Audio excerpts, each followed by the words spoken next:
हा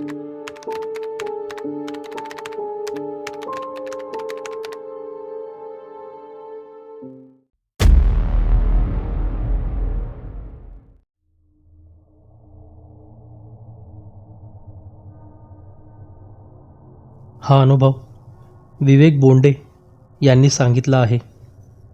हा किस्सा त्याच्या गावी त्याच्या चुलत बहिणींच्या सासऱ्यांसोबत आणि त्यांच्या भावासोबत घडलेला आहे. पुढील अनुभव आपण त्यांच्या शब्दात ऐकूयात. माझ्या बहिणीचे सासरे हाडाचे शेतकरी. भीती त्यांना तशी नव्हतीच. शेतामध्ये कधीही रात्री अपरात्री जाऊन यायचे. भूत प्रेतांना ते घाबरायचे नाहीत, पण त्यांचा असल्या गोष्टींवर थोडाफार विश्वास होता. त्यामुळे ते रात्री अपरात्री बाहेर भटकताना जरा जपूनच राहायचे. एकदा त्यांना काही कामानिमित्त रात्री बाहेर गावी जावं लागणार होतं आणि त्या रात्री नेमकी अमावस्या होती. रात्री अपरात्री एकटं जाऊ नये म्हणून त्यांनी त्यांच्या भावाला सोबत घेतलं. भावाला भूताकेतनबद्दल खूप माहिती होती, पण देवगण असल्यामुळे कधी त्याला असं काही दिसलं नाही. त्या दोघांनी सोबत बैलगाडी घेतली. बैलगाडी घेऊन ते संध्याकाळी प्रवासाला निघाले. बैलजोडी तशी जुनीच होती. जोडीला रस्ता चांगलाच पाठ झाला होता. त्यामुळे हे दोघे त्या जोडीवर विसंबून राहून मस्त गप्पा गोष्टी करत होते. बैलांनी त्यांना अगदी मोक्यात पोहोचवलं, पण त्यांचं काम उरकायला थोडा वेळ लागला. त्यामुळे त्यांना रात्री परतायला उशीर होणार होता. त्यांचं काम 11 वाजता संपलं. काम संपल्यावर ते तडक गावाला यायला निघाले. 12:30पर्यंत त्यांनी अर्धा रस्ता पार केला होता. आता ते ज्या ठिकाणी होते तिथून गावाला जायला 2 रस्ते होते. एक मुख्य रस्ता. हा रस्ता तसा कमी धोक्याचा होता, पण रात्रीचे या रस्त्यावर लुटारू असायचे. त्या रस्त्याला लागूनच एक जंगल होते. जंगलाच्या त्या पलीकडे गाव. जंगलातून एक छोटा कच्चा रस्ता आहे. तो सरळ गावात आणून सोडतो. फार फार तर अर्धा तास लागतो. पण त्या जंगलाशी निगडीत खूप काही रहस्यकथा होत्या, म्हणून तिथे कोणी दिवसाही जायची हिंमत करायचं नाही. जंगलाच्या रस्त्याने जायचं झालं तरी गटागटाने जायचे. ती बैलजोडी असं गटागटाने जाताना अनेकदा त्या रस्त्यावरून गेली होती. त्यामुळे तिला हा रस्ता थोडाफार तरी ओळखीचा होता. मुख्य रस्त्याने गेले असते तर चांगलाच उशीर झाला असता. एकतर अमावस्या आणि त्यातच लुटारूंची भीती, म्हणून सासऱ्यांनी आणि त्यांच्या भावाने जंगलातून जायचं ठरवलं. फक्त अर्धा तासच काढायचा आहे तर गप्पा करत करत तो काढू. बैलांना हाकायचीही गरज नव्हती असा विचार करून त्यांनी जंगलातून जायचं ठरवलं आणि इथूनच भयान घटनाक्रमांचा प्रारंभ झाला. असं म्हणतात की फार पूर्वी त्या जंगलात अमावस्येला भूतं जमायची. जमायचं कारण काय ते कधी कोणाला कळलं नाही, पण त्या रात्री खूप आरडाओरडा करायची. कधी कधी तर बायकांच्या किंचाळण्याचे आवाजसुद्धा यायचे. अमावस्येच्या रात्री जंगलाच्या आजूबाजूच्या गावातील मोठे जाणकार लोक हट्टाने जंगलाबाहेर गस्त घालायचे. जंगलातून येणाऱ्या सगळ्या रस्त्यावर रात्रभर पाळत ठेवायचे. त्या रात्री कोणालाही जंगलात प्रवेश करून देत नव्हते. पण हळूहळू जंगलात घडणाऱ्या विचित्र घटनांचं प्रमाण कमी होऊ लागलं. गेल्या 30 वर्षात तरी असं काही अमावस्येच्या रात्री घडलं नव्हतं. जंगलातून येणारे चित्रविचित्र आवाजही आता बंद झाले होते. म्हणून गावातील लोकही हळूहळू त्या घटनेकडे दुर्लक्ष करायला लागली. त्या जंगलातल्या भूतांचा आता सगळ्यांना विसर पडला. कोणी त्याकडे लक्ष देईना. पण अमावस्येच्या रात्री त्या जंगलात काय चालायचं हे लोकांना कधीच कळालं नाही. बैलजोडी जंगलाच्या आत शिरली. कच्च्या रस्त्याने ठसके खात खात चालली होती. त्या घनदाट जंगलात काही दिसत नव्हतं. तारांच्या मंद मंद प्रकाशात बैलगाडी चालली होती. हे दोघंही भाऊ आपापल्या गप्पात रंगले होते. जंगलात एक फाटा लागतो. त्या फाट्याच्या उजवीकडे जाणारा रस्ता हा गावात घेऊन जातो आणि डावीकडचा त्या भयान जंगलाच्या गर्भात. बैलगाडी त्या रस्त्याने व्यवस्थित जात होती. फाट्यावर वळायचं हे चांगलंच माहीत होतं दोघा भावांना, पण अर्धा तास झाला तरीसुद्धा फाटा येत नव्हता. सासऱ्यांच्या भावाने नीट बघितलं तर बैल रस्ता चुकले होते. ते दुसऱ्या गावाच्या दिशेनं जात होते. त्यांनी त्यांना फिरवून परत गावच्या रस्त्यावर आणून सोडलं आणि दोघं परत गप्पांमध्ये रंगले. खूप वेळ झाला म्हणून त्यांच्या भावाला आश्चर्य वाटलं की अजून कसा फाटा येत नाही. त्यांनी परत बघितलं तर बैल परत रस्ता चुकले होते. त्यांनी त्यांना परत रस्त्यावर आणून सोडलं आणि पुन्हा गप्पा मारत बसले. बैल पुढे जातच होते, पण तो फाटा काही अजून येत नव्हता. म्हणून त्यांच्या भावाला कसला तरी संशय आला, कारण बैल सारखा रस्ता चुकत होते. झालं जे नको व्हायला तेच झालं होतं. भावाला कळून चुकलं की त्यांना चकवा लागलाय. त्यांनी एका जागी थांबून गावाला जाणारा रस्ता कुठे असेल याचा अंदाज लावला. बैलगाडी त्या रस्त्यावर आणली आणि जोरात हाकायला सुरुवात केली. एवढ्या रात्री त्यांनी त्या घनदाट जंगलातून बैलगाडी भर वेगात पळवली. त्या काट्याकुट्यातून बैलसुद्धा भरधाव पळत होते. अखेर त्यांना तो फाटा दिसला. दोन्ही भावांच्या जीवात जीव आला. त्यांनी बैलगाडी हाकणं थांबवलं. बैल आता आरामात चालत होते. आता ते फाट्यापासून काही अंतरावरच होते. फाटा आता दृष्टिक्षेपात आला होता. तेवढ्यात सासरे त्यांच्या भावाला म्हणाले, अरे रस्त्यात बघ ना, कोणीतरी पडलंय. आधीच घाबरलेल्या त्यांच्या भावाने बैलगाडीतच उभे राहून रस्ता न्याहाळला. त्यांना कोणी काही दिसलं नाही. ते सासऱ्यांना म्हणाले, कोणीच नाही आहे रे. फाटा जसा जसा जवळ येत होता तसं सासऱ्यांना दिसत होतं की तिथे कोणीतरी माणूस आडवा पडला आहे. त्याला कापून फेकून दिलं होतं. त्याचं धड रस्त्याच्या एका बाजूला तर पाय रस्त्याच्या दुसऱ्या बाजूला फेकून दिले होते. त्याचं धड रस्त्यावर पालथं पडलेलं होतं, त्यामुळे त्याचं तोंड काही ठीकसं दिसत नव्हतं. रक्ताच्या थारोळ्यात भिजलेलं ते प्रेत रस्त्यावर पडून होतं. सासऱ्यांनी त्यांच्या भावाला हे सगळं सांगितलं. भावाने ताबडतोब बैलगाडी थांबवली आणि परत उठून बघितलं. त्यांना काही दिसतच नव्हतं. त्यांनी सासऱ्यांना सांगितलं, अरे इथे तर काही नाही आहे रे, तुला भास होत असेल. सासरे घाबरत म्हणाले, अरे तो काय एवढा मरून पडलाय, दिसत नाही का तुला?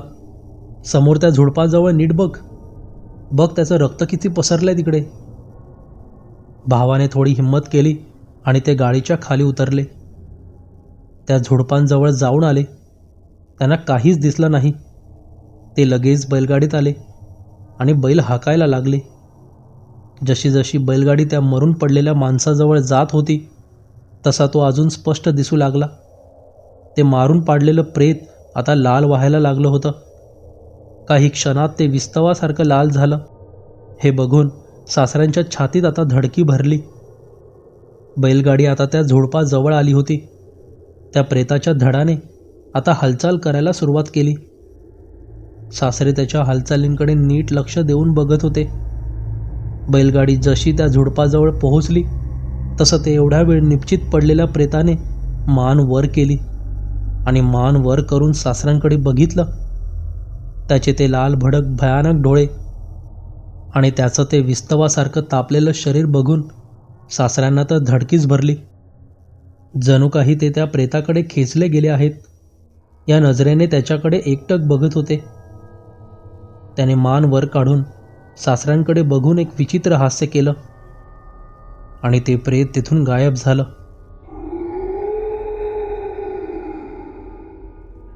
जसं ते प्रेत गायब झालं तसे लगेच सासरे शुद्धीत आले आणि म्हणाले, अरे ते प्रेत बघ ना, गायब झालंय. प्रेत गायब झालं हे ऐकून भावाला धीर आला. त्यांनी सासऱ्यांची समजूत काढली आणि बैलगाडी शांत बसायला सांगितलं. भावाने फाट्यावरून गाडी उजवीकडे वळवली. थोडे पुढे गेले आणि त्यांना गाव दिसलं.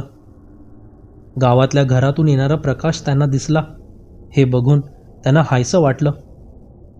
ते आता गावाच्या वेशीत प्रवेशले.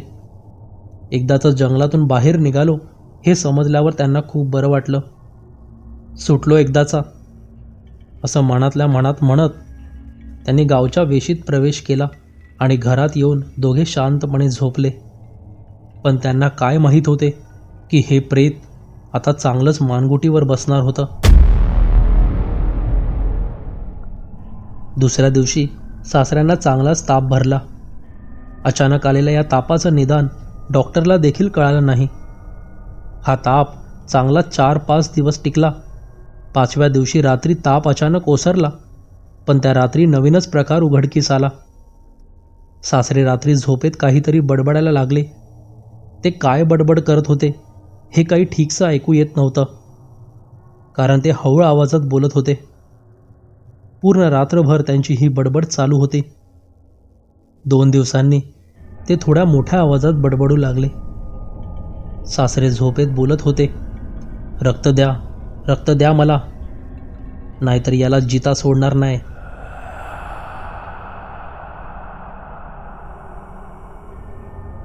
संपूर्ण रात्र हेच बडबडत होते. घरच्यांना समजत नव्हतं की नक्की सासऱ्यांना काय झालंय. जवळजवळ 15 रात्र हेच चालू होतं. दिवसभर ते व्यवस्थित असायचे, पण रात्रीच त्यांना हे असं व्हायचं. नंतर तर कमालच झाली. एके रात्री सासरे झोपेत बडबडत अचानक उठले आणि सरळ जंगलाच्या दिशेनं चालत निघाले. भावाने त्यांना कसंबसं अडवलं. बघतो तर काय, सासरे तर झोपेत चालत होते. आता सासऱ्यांच्या वागण्या बोलण्यात फरक जाणवू लागला. ते कोणाशीही बोलेना. काही विचारलं तर खूप चिडचिड करायचे. घराबाहेर पडायचं त्यांना मनच होत नव्हतं. मंदिरात जाणंही त्यांनी आता सोडून दिलं होतं. भावाला कळून चुकलं की त्यांना त्या जंगलात दिसलेल्या प्रेताने झपाटलंय, म्हणून त्यांनी सासऱ्यांना एका मांत्रिकाला दाखवायचं ठरवलं. त्या भयान जंगलाला लागूनच एक मांत्रिक राहायचे. अगदीच वयस्कर होते ते. गावातील लोक काही उतारा वगैरे करायचं असेल, असाध्य रोग असेल तर त्या मांत्रिकाकडे जायचे. सासऱ्यांचा भाऊ सासऱ्यांना घेऊन त्या मांत्रिकाकडे गेले. सोबत अजून 2 माणसे पण होती. सगळे त्या मांत्रिकाच्या झोपडीबाहेर पोहोचले. भावाने झोपडीच्या आत डोकावून बघितलं. मांत्रिक लाल रंगाचं धोतर घालून कसलं तरी हवन करत होते. कोण आलंय हे बघून त्यांनी हवन थांबवलं आणि झोपडीच्या बाहेर आले. थोडी विचारपूस केली आणि या चौघांना झोपडीत घेतलं. झोपडीत गेल्याबरोबर सासऱ्यांचं अंग जड व्हायला लागलं. ते विक्षिप्त वागायला लागले. जोरात ओरडायला लागले, ए, इथून चल घेऊन मला, माझं अंग जळतं इथे. हे पाहून त्या मांत्रिकाने सासऱ्यांना गच्च पकडून ठेवायला सांगितलं आणि कसल्या तरी तयारीला लागले.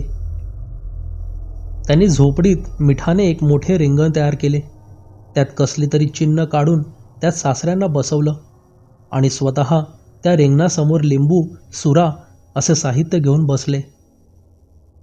बाकीच्या लोकांना सासऱ्यांना घट्ट पकडून बसायला सांगितलं आणि स्वतः डोळे बंद करून कसले तरी मंत्र पुटपुटायला लागले. त्यांनी अचानक मंत्र म्हणायचं थांबवलं. आता त्यांचा चेहरा चांगलाच गंभीर झाला. डोळे बंद असले तरी त्यामागे होणारी बुबुळांची हालचाल कळून येत होती. आता त्यांनी एक मोठा श्वास घेतला आणि पाठीचा कणा एकदम ताठ करून बसले. एवढा वेळ शांत असलेल्या मांत्रिकाने रिंगणात बसलेल्या सासऱ्यांना प्रश्न केला, कोण आहेस तू? मांत्रिकाचे डोळे अजूनही बंदच होते. सासऱ्यांच्या अंगात घुसलेलं प्रेत काही बोलतच नव्हतं. ते उलट वेड्यासारखं हसायला लागलं. त्यांनी परत प्रश्न केला, कोण आहेस तू? सासऱ्यांच्या अंगातलं प्रेत अजून जोरजोरात हसायला लागलं. मांत्रिकाला राग आला. ते सासऱ्यांवर ओरडले, बोल, काय पाहिजे तुला? कशाला पकडून ठेवल्यास याला? सासऱ्यांच्या अंगातलं प्रेत जोरजोरात हसायला लागलं. आत्ताचं त्याचं हसणं खूपच विचित्र होतं. त्याचं ते हसणं बघून त्याला पकडून बसलेल्या माणसांना भीती वाटायला लागली. ते प्रेत विचित्र हसत हसतच बोललं, नरबळी, नरबळी हवाय मला. एवढं ऐकल्याबरोबर मांत्रिकाने लगेच डोळे उघडले. हे काही खूप भयंकर आहे असं त्यांच्याकडे बघून वाटत होतं. त्यांनी लगेच काहीतरी मंत्र वगैरे फुंकून सासऱ्यांना अंगारा लावला. ते लावल्याबरोबर सासरे बेशुद्ध पडले. त्यांनी यांच्यावर लिंबू वगैरे घेऊन उतारा करायला सुरुवात केली. हा उतारा चांगलाच तासभर चालला. उतारा संपल्यावर सासऱ्यांना शुद्धी आली. त्यांना आता खूप हलकं वाटत होतं. मांत्रिकही आता आसनावरून उठले. उतार्याचे लिंबू एका कोपऱ्यात नेऊन जाळून टाकले आणि सांगितलं, मी प्रेताला याच्या शरीरातून काढून टाकलंय. आता फक्त एक काम राहिलंय. अमावस्येला ज्या ठिकाणी त्यांना प्रेत दिसलं होतं तिथे जाऊन एक कोंबडा कापा. जेवण ठेवा तिथे. यांनाच ठेवायला सांगा. जेवण ठेवल्यावर पाठी न बघता सरळ घरी या. आता जा. निश्चिंत रहा. जाता जाता न राहून सासऱ्यांच्या भावाने मांत्रिकाला विचारलं, काय होतं ते? मांत्रिक बोलायला लागला, फार वर्षापूर्वी हे जंगल पिशाच्च साधनेसाठी वापरलं जायचं. अनेक पिशाच्च साधक या जंगलात येऊन साधना करायचे. हळूहळू त्या साधकांमुळे या जंगलात पिशाचांचं प्रमाण वाढत गेलं. त्यांना खुश ठेवण्यासाठी साधकांनी मिळून एक विधी सुरू केला, नरबळीचा. आता बरेच वर्ष झाली इथे कुठलाही नरबळीचा विधी चालत नाही. ते पिशाच साधकही आता येथून निघून गेले आहेत. पण ती अमानवीय शक्ती, ते पिशाच अजूनही या जंगलात वावरतायत आणि ते वाट बघतायत नरबळीचा. त्या रात्री तुम्ही बैलगाडी घेऊन जंगलात गेलात तेव्हा तुमचं काही खरं नव्हतं, पण नशीब बलवत्तर म्हणून तुम्ही वाचलात. परत कधी त्या जंगलाच्या वाटेला जाऊ नका. सासऱ्यांना झपाटलेलं पिशाच्च हे त्या अतृप्त पिशाच्चांपैकीच एक होतं. तुम्ही त्याच्या हद्दीत घुसलात म्हणून त्याने तुम्हाला पकडलं आणि हद्दीतून बाहेर गेल्यावर आपोआप अदृश्य झालं.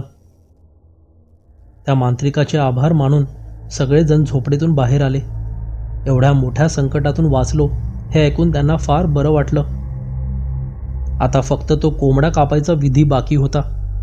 ठरल्याप्रमाणे अमावस्येच्या दिवशी दुपारी ते त्यांच्या मित्रांबरोबर आणि सासऱ्यांबरोबर त्या फाट्याजवळ आले. दुपारी त्या जंगलात भयान शांतता होती. त्या रात्रीची आठवण अजूनही भावाच्या मनात ताजी होती. त्यांनी फाट्याजवळ कोंबडा कापायला एक जागा शोधली. ते कोंबडा कापायला जाणार इतक्यात काही पक्ष्यांचा त्यांना आवाज आला. बघितलं तर काळे पांढरे टिपके असलेले पिंगळे येऊन ओरडत होते. त्यांनी सासऱ्यांच्या हातून त्या जागेवर कोंबडा कापून घेतला. त्या ठिकाणी केळीच्या पानावर जेवण आणि एका पेल्यात पाणी ठेवून दिलं. सासरे मागे न बघत सरळ चालत गावाकडे गेले. त्यांच्यासोबत त्यांचे गावातील मित्रही होते. त्यांचा भाऊ मात्र सगळ्यात मागे होता. एकदाचा जीव सुटला माझ्या भावाचा त्या प्रेताच्या तावडीतून, हा विचार करून त्यांना हायसं वाटलं. त्यांनी समोर बघितलं तर सासरे मित्रांसोबत चालत होते. तेवढ्यात अचानक त्याचं धोतर एका छोट्याशा झुडपात अडकलं. ते मागे वळून त्या झुडपातून धोतर काढतच होते. तेवढ्यात त्यांचं लक्ष त्या कोंबडा कापलेल्या जागेकडे गेलं. तिथे आता ना कापलेला कोंबडा होता, ना केळीच्या पानावर ठेवलेलं जेवण.